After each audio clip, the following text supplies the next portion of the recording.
vamos a adentrarnos, seguimos en el bloque 4 y nos adentramos en el tema 2, unidades derivadas del sistema internacional. Y comenzamos.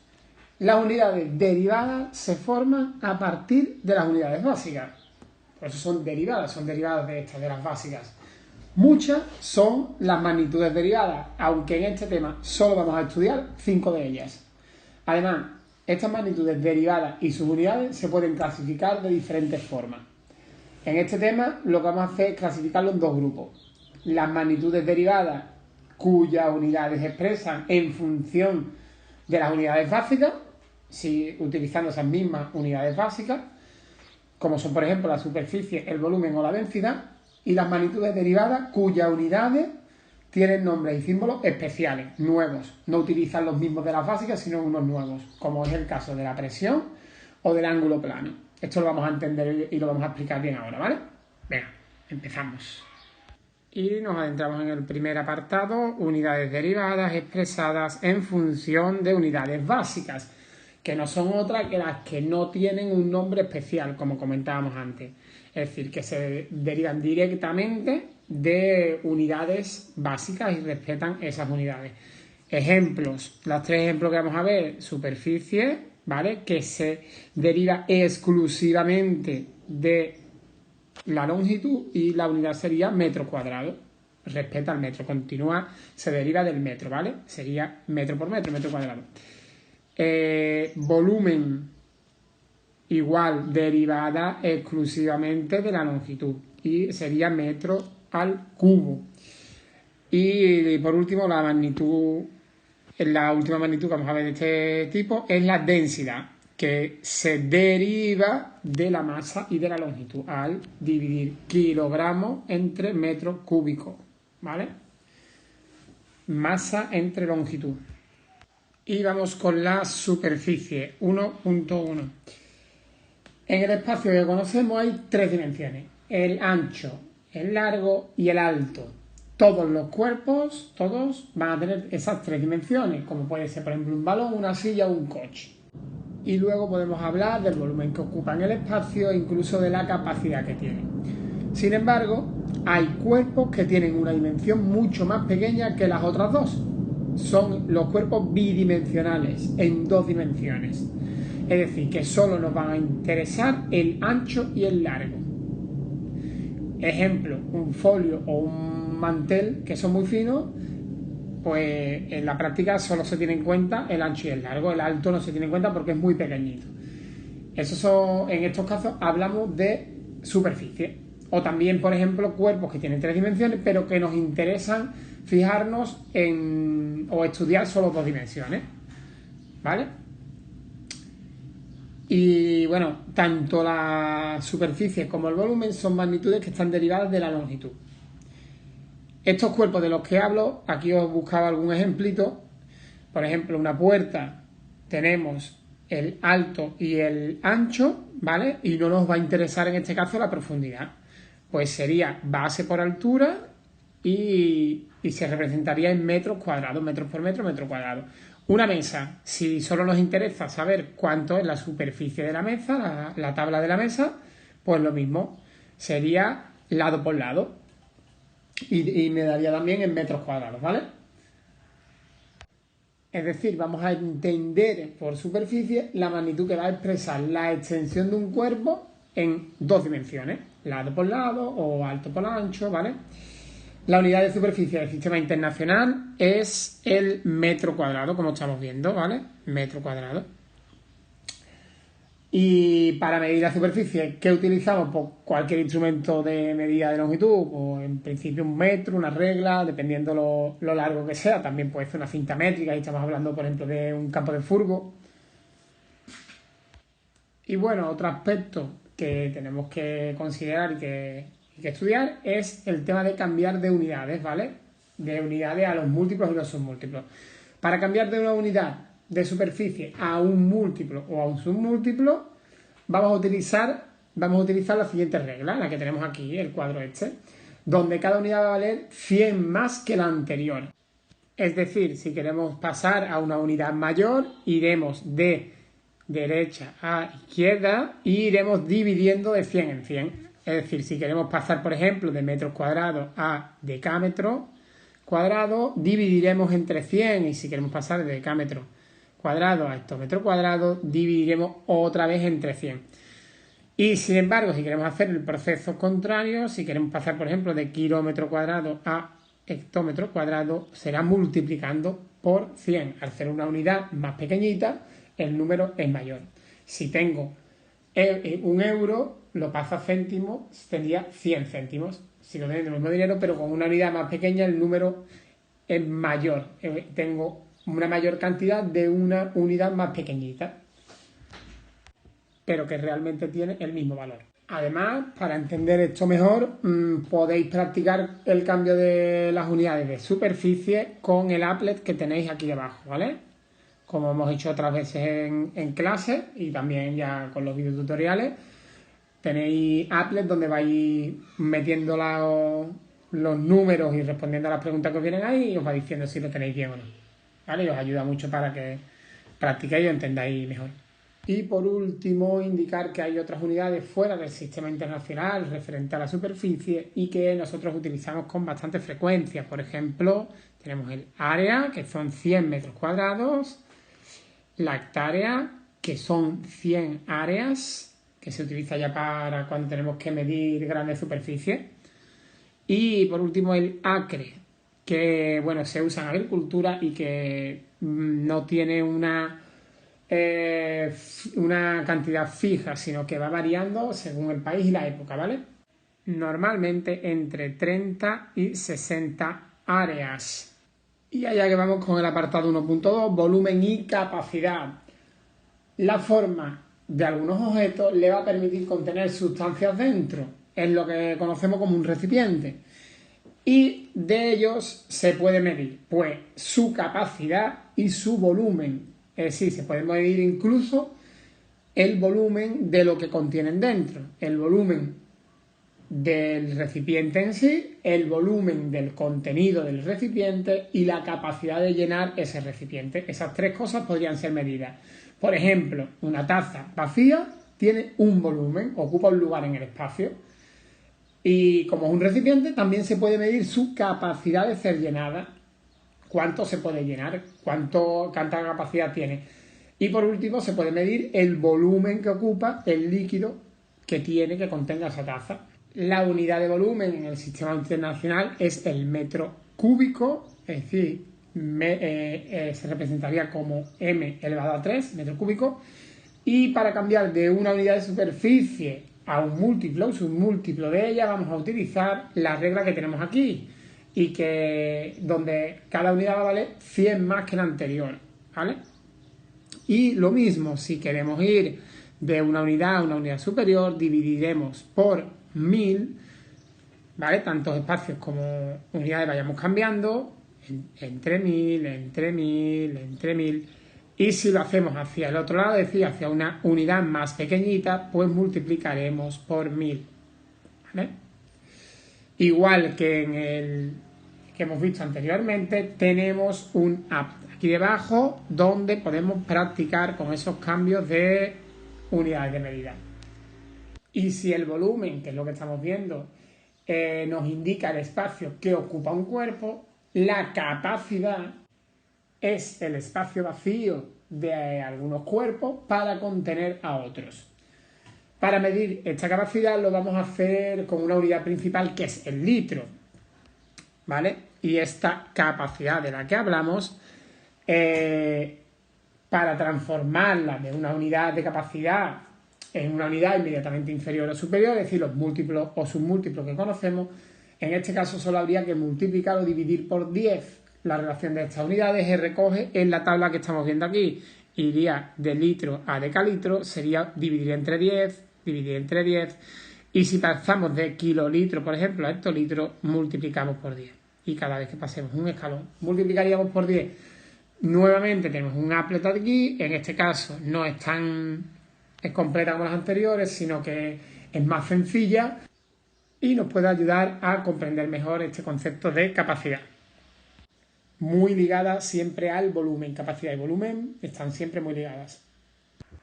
Y bueno, también tenemos que conocer otras unidades de medida de volúmenes que están fuera del sistema internacional, como es el caso de la pinta, que es casi algo más de medio litro. También tenemos la pinta americana, que es un poquito menos de medio litro. Como bien nos indica aquí, nos sonará de la cerveza. Y el barril, que son unos 159 litros, ¿vale? Que es un sistema también anglosajón de unidades. Este barril, por ejemplo, se utiliza para el tema de los barriles de petróleo y demás, ¿vale? Y a la hora de medir los volúmenes, ¿cómo lo hacemos? Pues tenemos varias unidades, varios instrumentos de medida. El más conocido y el más frecuente es la probeta. La probeta, que es esta de aquí. Aunque cuando se necesita más exactitud, se usan también pibetas y buretas. Las probetas son los recipientes de vidrio granulado que sirven para medir el volumen de los líquidos. ¿Y cómo lo hacemos? Pues leemos las divisiones que tenemos en este lateral, estas líneas que encontramos aquí en los laterales, y vamos viendo cuánto sube el nivel del líquido, ¿vale? Y ya con eso sabemos cuánto volumen tiene el líquido que hemos echado dentro, cuánto volumen ocupa. También se pueden medir sólidos. ¿De qué manera hacemos? Pues echamos un líquido, vemos a qué nivel está, qué nivel marca en la probeta, y luego echamos el sólido y vemos cuánto ha aumentado. Pues esa diferencia es lo que ocupa, el volumen que ocupa el sólido que hemos introducido, ¿vale? Viendo la diferencia del nivel alcanzado del líquido que ya había. Bueno, esto también en matemáticas, el volumen que ocupan los sólidos se pueden medir de otra forma con unas fórmulas matemáticas y demás, en función de algunos elementos que podemos ir midiendo. Y vamos con la densidad. A veces vemos dos objetos que ocupan el mismo espacio, pero uno de ellos pesa más que el otro. Esto sucede porque es más denso. Los átomos de un cuerpo pueden estar más o menos juntos, es decir, en un mismo espacio pueden haber más o menos átomos. Un cuerpo denso es el que tiene muchos átomos en un espacio determinado. Es decir, que los átomos están muy juntos. Mientras que si en ese mismo espacio hay poquitos átomos, es decir, hay mucho espacio entre estos átomos, diremos que es poco denso, hay poca densidad. Así podemos decir que la densidad es la masa que tiene un cuerpo en un determinado volumen. Cuanto mayor sea esa masa en el mismo volumen, más denso será. Se puede calcular mediante la siguiente fórmula que tenemos aquí, ¿vale? Densidad es igual a masa partido de volumen. Densidad se representa con la letra griega pi. Y en el sistema internacional tenemos que la unidad de medida es el kilogramo partido de metro cúbico, aunque frecuentemente se utiliza también el gramo partido de centímetro cúbico. Perdón. En el caso de medir líquidos se suele usar el kilogramo por litro o el kilogramo por centímetro cúbico. La densidad del agua es aproximadamente 1 kilogramo por litro. Y por último, en cuanto a la densidad, vamos a ver qué instrumentos podemos utilizar para medirla. La densidad puede obtenerse de forma indirecta o de forma directa. Para la obtención indirecta de la densidad, se mide la masa y el volumen por separado y posteriormente se calcula la densidad con la formulita que hemos visto antes. La masa se mide habitualmente con una balanza, mientras que el volumen puede medirse, como hemos visto anteriormente, de forma matemática o mediante el desplazamiento de líquido, entre otros métodos. Pero bueno, también existen instrumentos para medir la densidad de forma directa, pero algunos dependen del estado en que se encuentra la materia.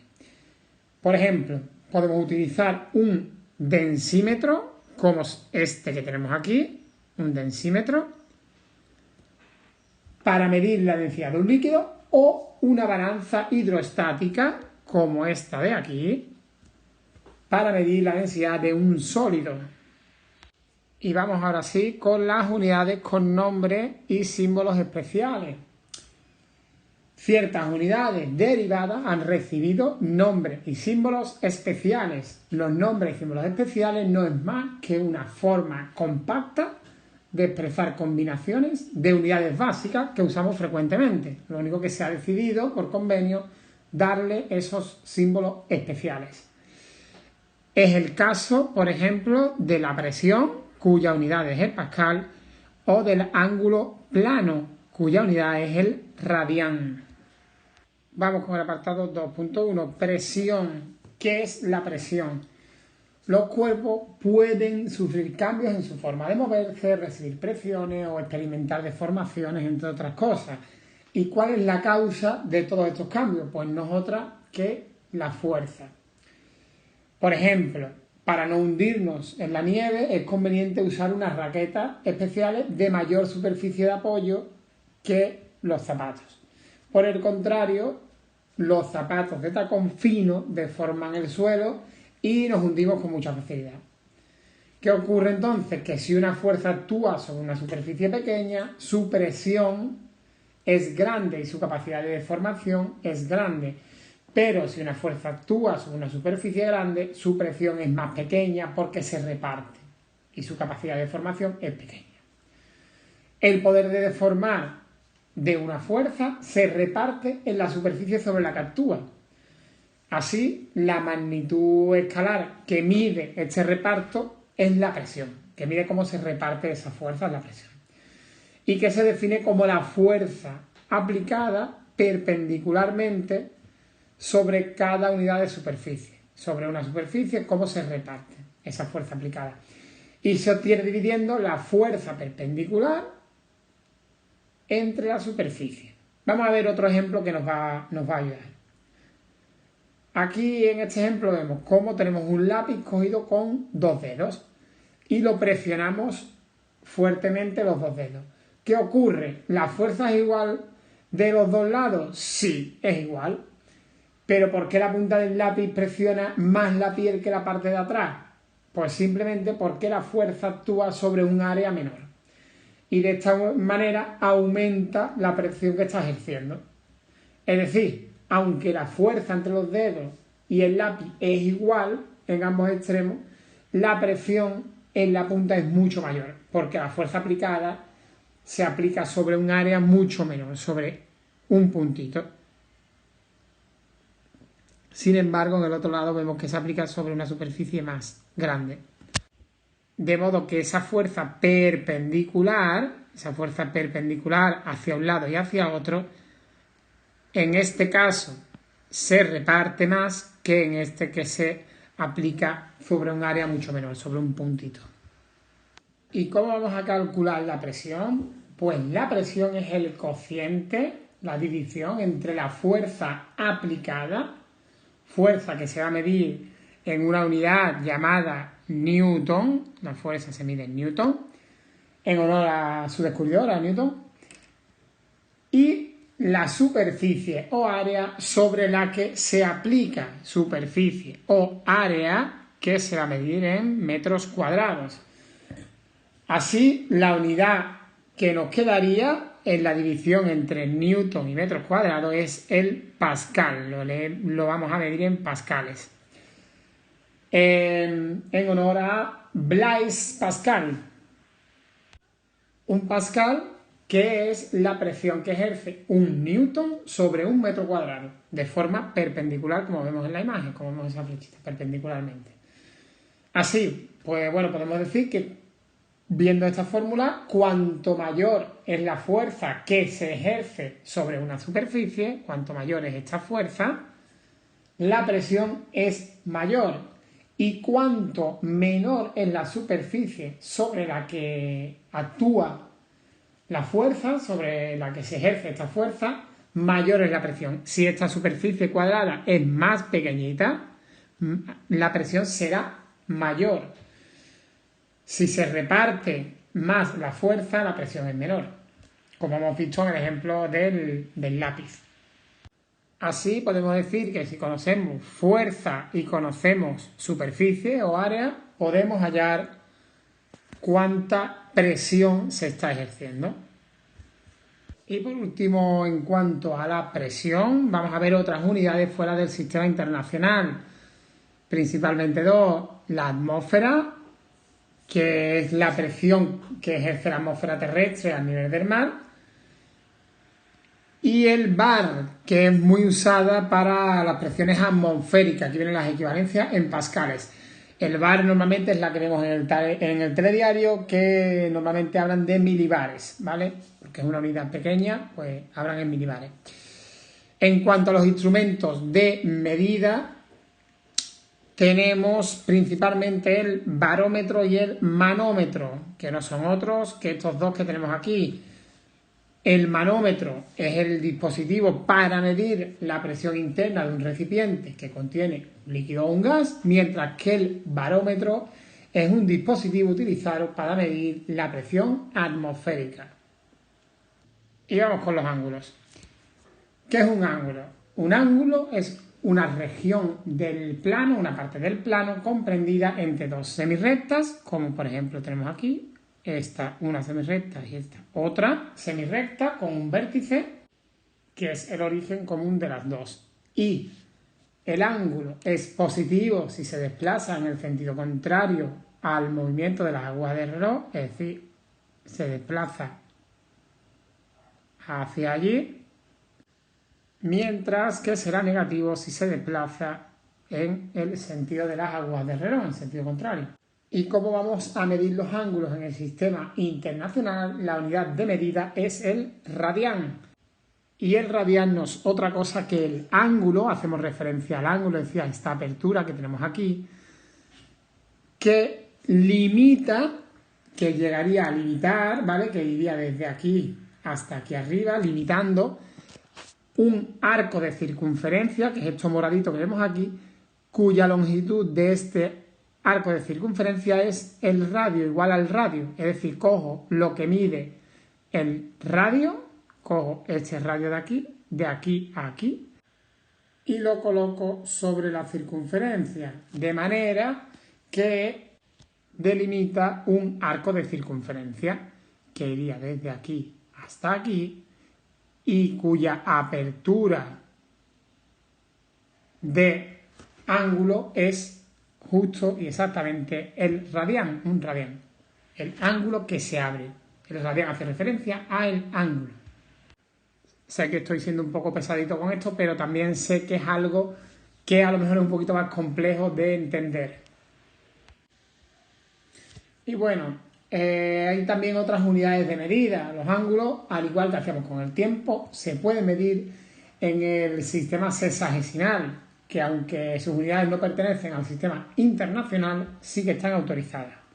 Es decir, lo podemos medir en grados sexagesimales, ¿vale? Que es la amplitud del ángulo resultante de dividir la circunferencia en 360 grados, en 360 partes iguales. Aquí tenemos el dibujo representado, ¿vale? Y cada grado se va a dividir a su vez en 60 minutos y cada minuto a su vez en 60 segundos. Positivo va en el sentido contrario a las agujas de reloj, como dijimos anteriormente, y pasaríamos de 0 grados a 90 grados. Un cuarto de circunferencia, de 90 grados pasaríamos a 180 grados, tendríamos media circunferencia, de 180 a 270, 3 cuartos de circunferencia, y de 270 ya completaríamos los 360 grados, que es la circunferencia completa. Y bueno, como digo, se puede medir en grados, se puede medir en radianes, y podemos pasar de grados a radianes y de radianes a grados. Para ello, ¿cómo lo hacemos? Pues lo hacemos con una simple regla de 3, ¿vale? De grados a radianes y de radianes a grados. Aquí os pongo una imagen. Aquí os voy a poner una imagen un poco de las equivalencias principales, ¿vale? Pi sería media circunferencia, 2pi la circunferencia completa, y por el medio vamos viendo las equivalencias, ¿vale? Para ver cómo pasar de grados a radianes y de radianes a grados, os recomiendo que veáis este vídeo. Estos vídeos se explican muy bien y muy simple, ¿vale? Vamos, no es más que una regla de 3, ¿vale? Equivalencia de regla de 3. Y para terminar, vamos a ver los instrumentos que utilizamos para medir los ángulos. Instrumentos para medir los ángulos. El transportador de ángulos o goniómetro, que es un semicírculo dividido en 180 partes iguales, donde cada una de ellas es un grado. Y las unidades que se utilizan para medir ángulos más pequeños que el grado son el minuto y el segundo, de lo que hablamos anteriormente, que son unidades muy pequeñas que a simple vista ni se aprecian. Entonces, para ello, para ser más precisos, utilizamos el teodolito. El teodolito, que es un instrumento con muchísima precisión. Ahí sí ya aprecia minutos, segundos y grados.